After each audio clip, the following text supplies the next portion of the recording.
Olá para todos os produtores e produtoras rurais, colaboradores do agronegócio que estão conectados aqui no podcast Agrotalk, o podcast Agro da Climatempo. Nós vamos falar hoje sobre temperatura, umidade favorecendo o desenvolvimento de uma praga na cultura da cana-de-açúcar. Vamos falar também sobre manejo correto. A primavera e o verão trazem essas condições de altas temperaturas e chuvas para todo o Brasil.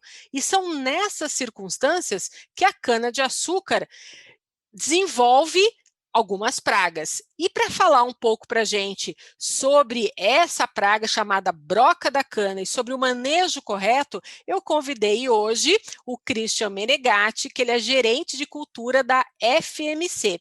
Christian, é um prazer receber você aqui no podcast Agrotalk. Olá, Ângela, obrigado pelo convite, o prazer é todo meu. É um prazer estar falando com você e com os ouvintes do Agrotalk. Christian, para a gente começar um pouquinho e situar o produtor rural, conta para mim como que você entrou no mundo do agronegócio.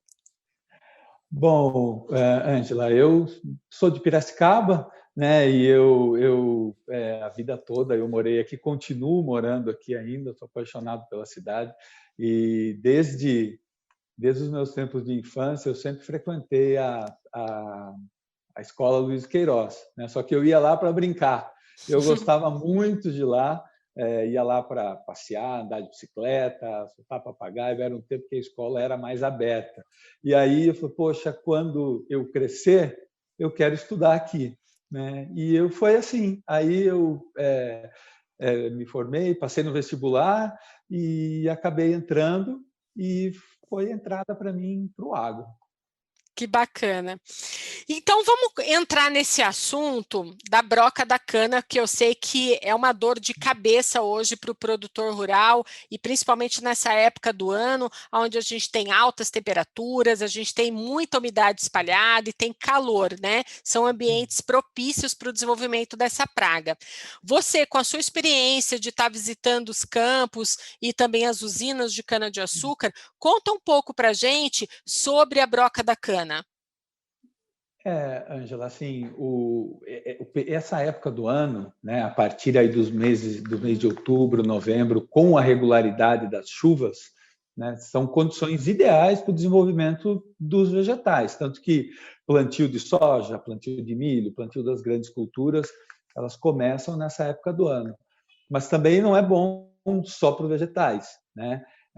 Os insetos também são favorecidos, então é o momento que ocorre a maior quantidade aí de eclosão, que os insetos saem daquele período de dormência, de apausa, pupa, e eles acabam se desenvolvendo. E aí, cana-de-açúcar, por exemplo, a gente tem grandes áreas, e é uma monocultura, é um prato cheio para os insetos, né? E não somente a broca, né? A gente tem outros insetos, como, por exemplo, cigarrinha, que também começam os seus ataques, né, no período mais úmido, e é justamente nesse período que as usinas e os produtores eles têm que ficar atentos, né, para garantir a sua produção, garantir a sua qualidade, garantir todo o trabalho, né, de investimento que ele fez na sua lavoura, que ele não seja, entre aspas, né, comido pelos insetos.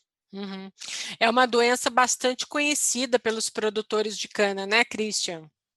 Sim, a broca hoje, Ângela, ela está presente aí basicamente em todas as áreas de cana-de-açúcar do Brasil, tá? Uhum. E hoje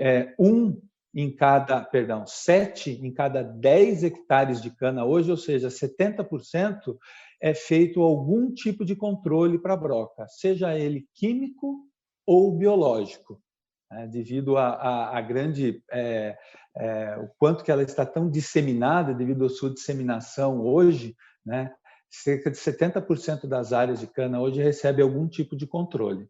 Sim.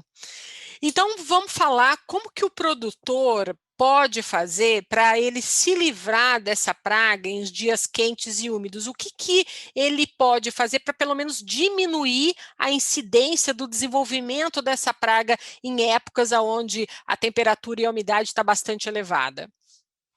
Você usou a palavra correta, né? A gente vai minimizar ou controlar, porque a gente nunca vai conseguir acabar com os insetos.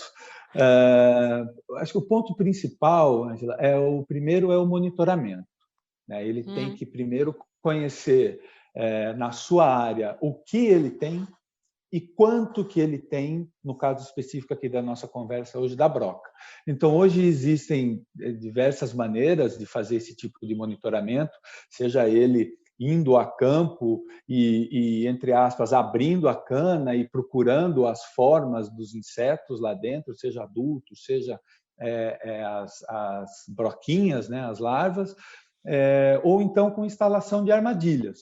Então, ele instala armadilhas a partir do momento que, lá pelo mês de setembro, um pouquinho antes de chegar as chuvas, ele já começa a instalar as armadilhas e ele vai monitorando, né?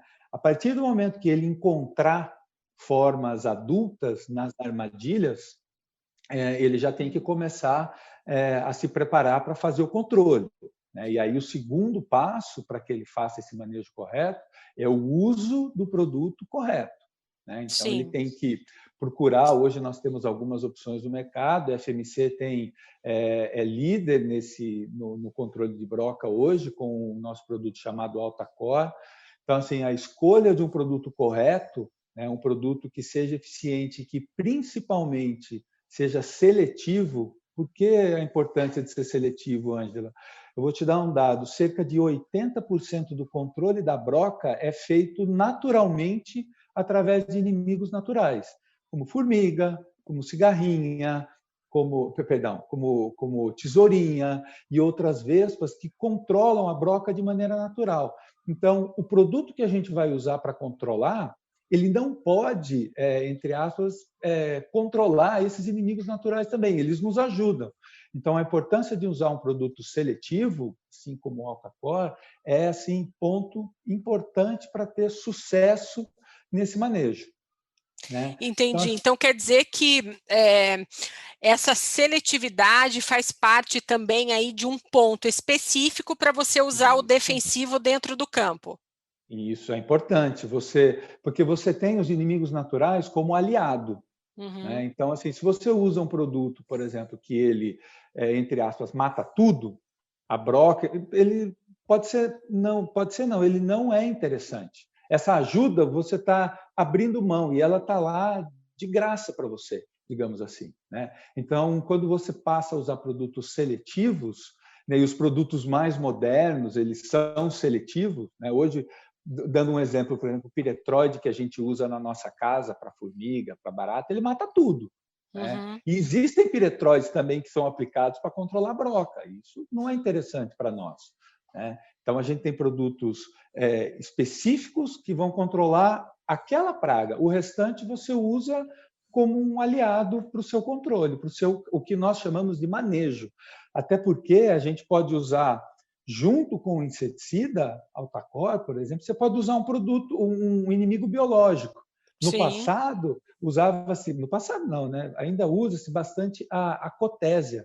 É uma vespinha, né? Que ela é liberada e ela faz o controle da broca. Só que quando você usa o químico, você não pode matá-la, senão você está jogando seu investimento fora. Sim. Né? Não então, dá para você fazer o biológico e o químico junto. Então, no caso específico de um produto, quando você usa um produto seletivo, você pode. Você Aí pode. sim. Por isso que é importante, quando você for escolher o teu produto, você optar por um produto seletivo. Sim. E, Christian, tem alguma outra característica que você pode pontuar aqui para nós, para quando o produtor escolher um defensivo e ele obter o melhor desempenho dentro do trabalho no campo? Ah, sim. Assim, esse período do ano que nós citamos, né, primavera, verão, é o período que a cana mais cresce, né? Ela chega aí nos 3 meses da primavera, 3 meses do verão, a cana vai acumular cerca de 80% de tudo que ela acumularia de matéria seca no ano. Então, ela cresce muito. A gente fala assim que se ficar olhando, você vê a cana crescer nesse período, né? Ela chega a crescer de 3 a 4 entre nós nesse período. Então, assim, como a broca ataca essas partes mais novas, até para o produtor economizar em termos de aplicação, é importante que ele use produtos que sejam, a gente chama de sistêmicos. Ou seja, você aplica ali, um determinado ponto que a cana está, dali 30 dias ela cresceu. E aquela parte nova tem que estar protegida. Porque senão a broquinha vai atacar lá de novo. Se você usar um produto que a gente chama de não sistêmico, ele vai ficar parado ali, a parte nova vai estar desprotegida, você vai ter o prejuízo lá, ou vai ter que fazer uma nova aplicação num espaço de tempo menor. E aí você gasta com combustível, você gasta com monitoramento, você gasta com máquina e com o próprio produto. Então, assim, a sistemicidade garante ao produtor também um bom controle da broca. Sim. Bem, vamos pensar agora nessa situação, porque praticamente o verão já acabou, e aí a gente vai começar a pensar agora em entrar no período mais seco do ano, né? Os meses mais secos do ano, onde se chove menos. E eu sei que as usinas estão aí a todo vapor, terminando aí o trabalho, né, com essa cana que está no campo. E quando chega o período seco, qual que é o papel da FMC junto ao produtor? Eu sei que vocês fazem toda uma assistência técnica ao longo aí do ano, nessa época de altas temperaturas, umidade para combater a broca, mas e no período seco, como que fica essa assistência para o produtor rural? Olha, ainda falando um pouquinho da broca, a pressão hoje ela está tão grande, ela aumentou tanto, né, que hoje a gente também tem ataques de broca nesse período mais seco, né? Então, assim, a gente estende a nossa assistência ao produtor e as usinas devem manter mesmo no período mais seco do ano para prevenir os seus prejuízos futuros. Né? Então, assim, a gente acaba mantendo. É claro que no inverno e verão é maior, na primavera e verão é mais intenso, mas no período seco também tem. Agora, nós temos também outras pragas, né? Por exemplo, o Sphenófilos é um inseto que ele atua muito atacando cana-de-açúcar e ele ocorre no período seco. Né? Nós temos cupins, que também são insetos, e eles também trabalham muito no período seco, se alimentando basicamente da parte subterrânea ali da cana. Então, assim, a FMC tem uma linha completa para cana-de-açúcar, que vai desde o plantio até a colheita. Então, assim, a gente tem trabalho, Ângela, o ano todo. O ano né? todo. Com certeza, né? Isso falando só do segmento inseticida, sem falar da Sim. parte dos herbicidas, que a gente também atua muito forte. Sim. E presumo eu que vocês ficam de olho na previsão do tempo também diariamente, porque isso também impacta muito o trabalho de vocês, né? Com certeza, sem dúvida nenhuma, né? A gente sempre quer saber quando vai chover, né? Por uma Sim. série de motivos. Christian, eu queria falar um pouquinho também, que eu sei que vocês já se preocupam muito com essa parte comunicativa, né, de chegar ao produtor rural e trazer para ele o conhecimento, as informações e também tudo aliado aos produtos que vocês oferecem ao mercado. Eu sei que vocês fizeram um trabalho muito bonito, falando aonde tem cana, tem energia. Conta um pouquinho para a gente desse projeto para o produtor rural que está nos ouvindo, entender um pouco de como foi planejado esse projeto. A ideia surgiu, Ângela, da gente tentar levar para quem não tem tanto contato com a cana, ou não só com a cana, para quem não tem tanto contato com o agronegócio, com a agricultura, né, o quanto que a cana-de-açúcar está presente na vida de todos nós, né? Não só do homem do campo, não só do usineiro, não só minha, que trabalho diretamente, mas assim de todo brasileiro, digamos assim. Então, nós elaboramos um material muito robusto, com uma série de informações sobre etanol, sobre açúcar, sobre energia, sobre geração de emprego, sobre os benefícios que o uso de um combustível limpo, como é o etanol, por exemplo, com baixas emissões, né? O quanto que ele colabora com, por exemplo, a qualidade do ar de São Paulo. A qualidade do ar de São Paulo certamente não seria a mesma se 100% dos veículos rodassem a gasolina, né? Hoje, em São Paulo, cerca de 60% dos veículos rodam a etanol. Então, assim, nós compilamos tudo isso e trouxemos essas informações nos mais diversos canais, né? Canais de internet, revistas, TV, rádio. E estamos elaborando agora, para 2021, a fase 2 da campanha Onde Tem Cana, Tem Energia. Porque, assim, o principal objetivo é a gente mostrar que a cana está presente no dia a dia do brasileiro. Muito bacana isso. Já vou deixar aqui o podcast Agrotalk com uma porta aberta para vocês trazerem aí esse conhecimento dessa fase 2 desse projeto tão bonito, viu, Christian? Será um prazer, né? Será um prazer mostrar para vocês, porque, assim, para mim, foi um motivo de orgulho, porque, assim, você me perguntou um pouquinho como eu entrei no agro, e eu entrei trabalhando com cana-de-açúcar. E nos meus 25 anos, eu só trabalhei com cana-de-açúcar. Então, assim, poder passar um pouquinho do que essa cultura, todos os benefícios que essa cultura traz para a população brasileira e para o agronegócio brasileiro, para mim e para nós da FMC, é motivo de prazer. Christian, e vocês atendem os produtores rurais de norte a sul do país? Aonde tem um pé de cana, tem Vocês estão uma lá. pessoa da FMC presente. Nós somos líderes nesse mercado de cana, atuamos em todos os segmentos da cultura. Cana que nós temos no Mato Grosso, no Nordeste, São Paulo, Paraná, Minas, Goiás, Mato Grosso do Sul, tem um representante da FMC lá, da área técnica, da área de desenvolvimento de produtos, da área comercial, para levar soluções, para ofertar e trazer ferramentas para o agricultor conseguir tirar o máximo de produtividade da sua lavoura de cana. Muito bem.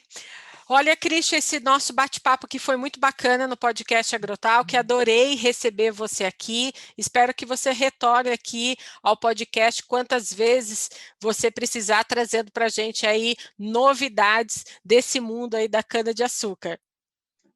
O prazer foi todo nosso, acredite, eu fiquei muito feliz quando eu recebi o convite de poder falar, é muito gratificante a gente poder falar do que a gente gosta, né, do que a gente trabalha. Então, assim, disponha da gente, sempre que você tiver uma oportunidade na tua pauta, chama a gente, que a gente tem muita coisa para trazer para vocês e para os seus ouvintes.